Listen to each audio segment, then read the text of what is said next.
Hello mga ka-Health Real Talk. Ako si Arlene at ito ang Health Real Talk.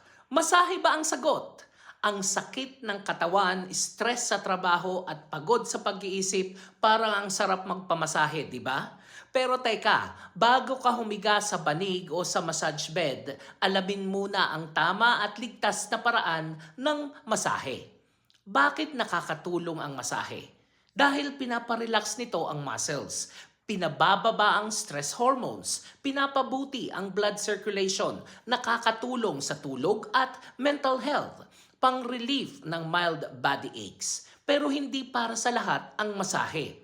Kung ikaw ay may fracture o bagong injury, hindi ito para sa iyo. Kung ikaw ay high blood pressure na hindi controlled, may varicose veins o clotting disorders, skin infection or open wounds, lagnat o viral illness, magsabi muna sa doktor bago ka magpamasahe.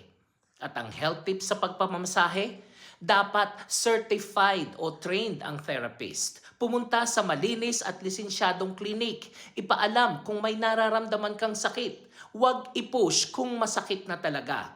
Uminom ng tubig after massage to flush the toxins. Types of massage na pwede mong itry. Yung Swedish massage, ito yung may gentle and relaxing.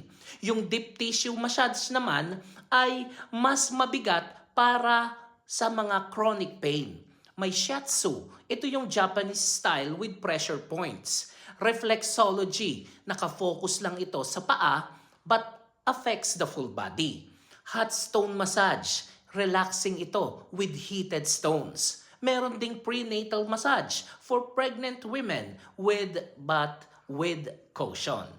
Always check ang therapist at facility. Hindi basta-basta ang paghaplos kapag kalusugan ang usapan. Maging maalam bago humilata. Ang masahe ay hindi magic. Ito ay may limitasyon din. Ako si Arlene para sa Health Real Talk. Have a nice day everyone.